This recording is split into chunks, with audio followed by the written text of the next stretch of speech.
I should have asked you to send the questions. Then I could have been probably better prepared than I was. I mean, I like the idea that we're just kind of like chatting. It's not like a formal where you're giving me statistics on your film. It's just stats. Yeah, it's a casual chat. My name is Ekwapics. I'm a Tanzanian-American filmmaker, and you're listening to African Cinema Now. The 24th New York African Film Festival opened on May 3rd, 2017, and the opening night film was Vaya, a South African story directed by Akin Omotoso.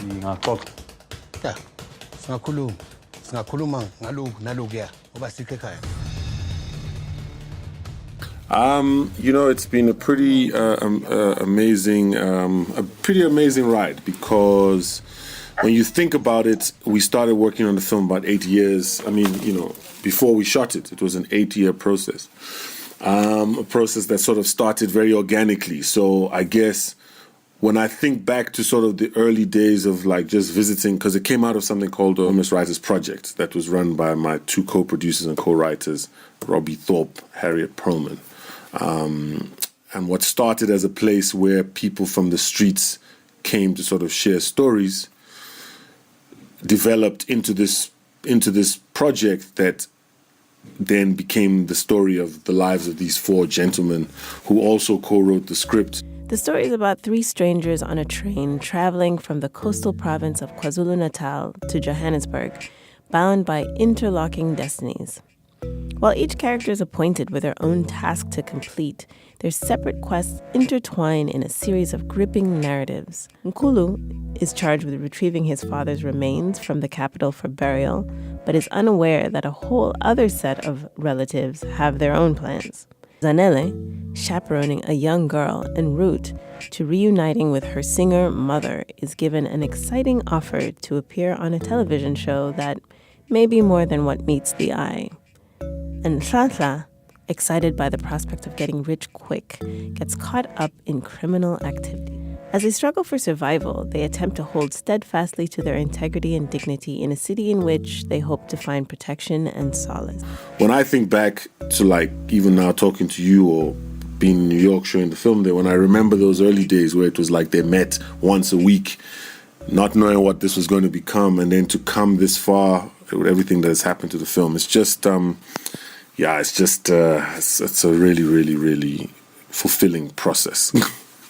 And tell me again, how close were they able to keep to the real story? Well, there were many stories. So the thing is, a lot of the stories in the film, all the stories in the film are true. The only thing that's fiction is the conceit of the interlocking. In terms of the stories didn't happen all at the same time like they do in the film. They happen over different times. So the fiction part is the 3 stories interlocking, but the stories themselves are true. And what was it like for you to be directing a film based on real life characters that you'd met? With them, one of the things they were very clear about was that we shouldn't sugarcoat the story. Like, they really wanted people to get a sense of what it was like for them when they first came to Johannesburg. I was in the writing workshops, just sitting with them, going through, line by line, scene by scene, like, okay, then location, take me to where this took place, or where do you see this taking place? Casting some of them in the film, in actually some of the roles. So they were very much part and parcel of, in terms of, to answer your question, it was always, I wanted them to, I wanted their input, and then obviously sort of take that, and then with the other members of the film crew, which is the production designer, the cinematographer, the gaffer, everybody else, and the actors, then now start to wield the vision.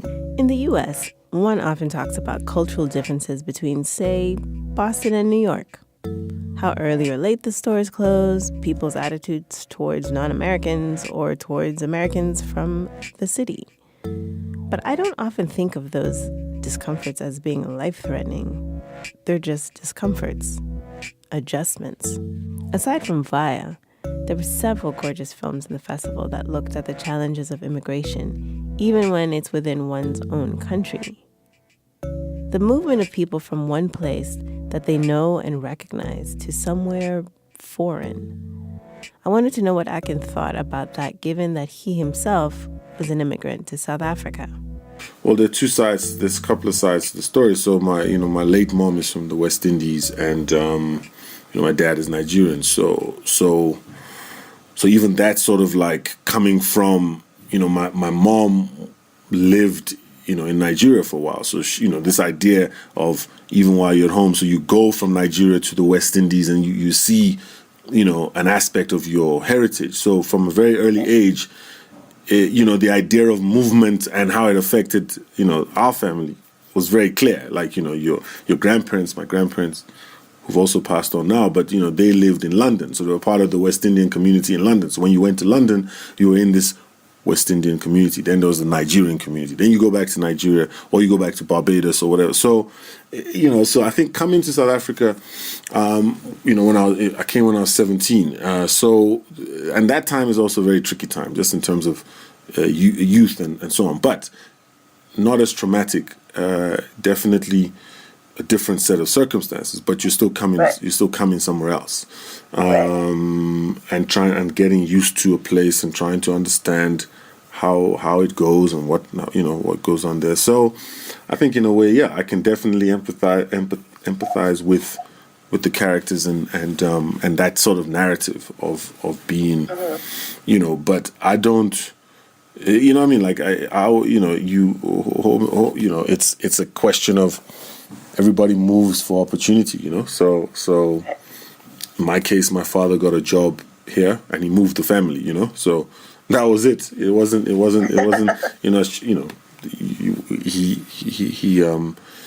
so that was it.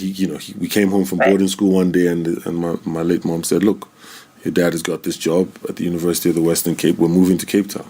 So they, okay, cool. We're moving to Cape Town. All right. So, I came to this country. We came here. I always tell people the story. We came here 2 weeks before the last whites only referendum, which is when the government of the time were trying to embark on the changes that would ultimately become the 1994 elections and the birth of democracy. So we arrived here in 1992, 2 weeks before that referendum, which was a yes or no. So the government said, "Do you want change or do you not want change?" Right? Yes or no. Uh-huh. So in a way, we landed in the sort of at the crucible of where change was happening in this country. So that in itself has been a very, very illuminating journey with the country. Uh-huh. So it turns out Akin and I have some similarities in our backgrounds, in that we're both African filmmakers who grew up and became filmmakers in countries outside of our birth countries. And so I asked him that common question that all African filmmakers encounter at some point: what is your filmmaker identity? Well, I think it's people always feel the need they got to find a label to what they want to call you. You're the sum total of your experiences, right? So I felt that obviously the continent. So let's start there, and then West Indian heritage. What does that mean? But I've always just wanted to tell the stories and trying to tell the stories that make sense. So, I mean, majority of the work is here because this is where I live, but I don't feel constrained by anything. To be honest, I don't go, like people say, you're going home or you're doing this. I'm like, I'm just, I'm going to the next place or whatever. I'm going. I don't get too obsessed with it. I just look at the stories. So I'm just saying, I'm a product of everything. So I'm a product of having spent time in Nigeria. I'm a product of having spent a lot of time in South Africa. South Africa is where I became a filmmaker. I don't know if I lived in Barbados, if I grew up in Barbados, I don't know if I would have become a filmmaker. If I grew up in Nigeria, I don't know if I would have become a filmmaker. But this country is where I became a filmmaker. So I don't know if I'm answering your question, but I'm just saying it's about the stories, and I don't feel confined by any. I feel like if the story works and if there's an opportunity to tell it and there are people to tell it and you can fund it, that's what I want to be part of. So, okay, so as a director who does some of their own casting at least, what's your process there? Because I know there's several directors who don't touch casting at all or don't feel very confident with that or whatever the case is. And I certainly get that question a lot, like how do you find the right person? What's the Akin process as far as casting is concerned? I mean, it's pretty much. I mean, I think working with a casting director is always good, and then also just a team. At the company which I co-own with Robbie Thorpe and Retabile Motobi, produced the film. Harriet Perlman, who we work with a lot.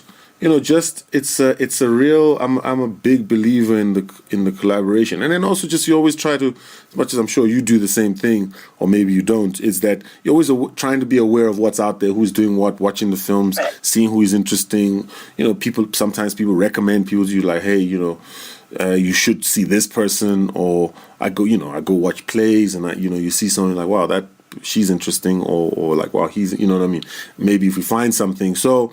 It's a constant casting process all the time of trying to find interesting people in the space who have potential to be on the screen. But working with the casting directors is key because they also, and in this case, we work with Muneen, who's worked on big films like Totsi, and last year she was inducted into the Academy Award. I mean, she's just legendary casting director. So working with her, she also comes with ideas, and some of her ideas on Vaya were very instrumental. The first bit of casting was we didn't send out a script, so we told it we sort of had this casting call where we said, okay, this is we're looking for this age range, and that. So people would come in, and I would just give them the scenario. So I would say, you're on your way to Johannesburg. Your cousin has promised you a job. What's that like? You're on the train, you're telling someone you're going to Johannesburg. What's that like? And then, they would do that. Then when they finish, that's okay. So you get to Johannesburg and blah, blah. So it was a real improv, and that was her idea. So what it was to see was whether how people were thinking on their feet, or what the imagination would conjure up. Then when we did the second round of the people we selected, then we gave them the actual script, and then it became. So it was like like I said, it was a real sort of rigorous process of trying to make sure you got people that had the very essence of what you were looking for. What I love about directing is the collaborative process of it, to try to create this thing. Ultimately, yes, one has certain ideas and certain visual concepts that you have to put, because you carry the title director. But actually, I'm really interested in the team, that sort of teamwork.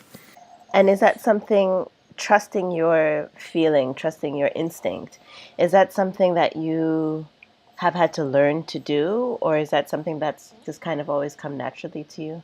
No, I've had to learn to do it because on the journey I've been in the business 20 years.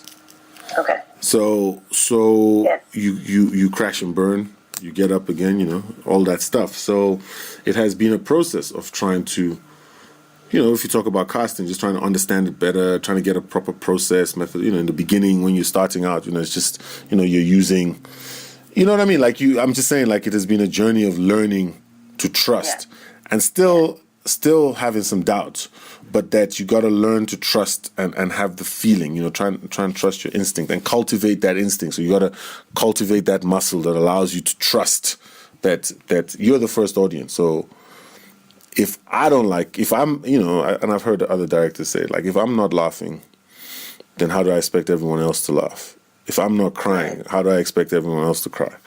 If I'm not moved in some way, then how do I expect everyone else to be moved? So that process has been an ongoing, continues to be an ongoing struggle. Vaya premiered in 2016 at the Toronto International Film Festival, was an official selection at the Berlin International Film Festival, and was recently nominated for 12 African Movie Academy Award nominations, including Best African Language Film, Best Director, and Best Film. We'd love to take those stories further, do a television series. So the book on their lives will be coming out later on this year. And they themselves continue to do interesting things outside of writing, and so it's a really, and I think for them, when I look at all the when I look at them, it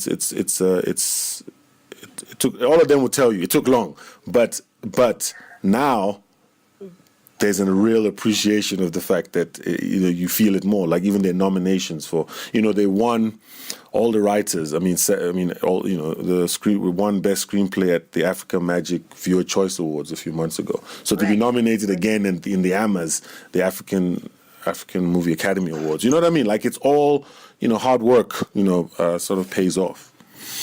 So I've just finished 2 projects and I'm about to go into another project. So I just finished finishing a documentary, something called The Color of Wine, which looks at South African history, but from the point of view of wine. And it follows the lives of 4 black winemakers and sort of their journey and the country's journey, but all told from the point of view of wine. So called The Color of Wine. So we just finishing that up now. And then I did a sort of tone poem, something called A Hotel Called Memory. That's the piece I was saying to you. It's shot in Lagos, Zanzibar, and Cape Town. It's called A Hotel Called Memory. Yeah. We're locking that up as well. And in a few months' time, I'll be directing a TV series, something called Hope, which is set in Johannesburg. Again, developed by my company, and so that's what's happening. Fantastic. That sounds like a lot. It is. How do you maintain stamina to be able to do all of that? I sleep a lot. I take my rest, naps. I'm a believer. The thing is, I love the art and the act of making films, and I'm just fortunate that having found a space where I can continue exploring and telling the story. So I get quite excited by it all. I don't look at it as overwhelming. I look at it as this is the job, right? We're telling stories, and each story has its place and has its time. Some stories take 8 years to make. Some stories take 10 years to make. Others 2 years. You know what I mean? So I'm full in. I'm in. Fantastic. Well, congratulations. I'm so pleased that we were able to share, and I look forward to hearing more down the trails about your work. And good luck to you in whatever project you're working on now.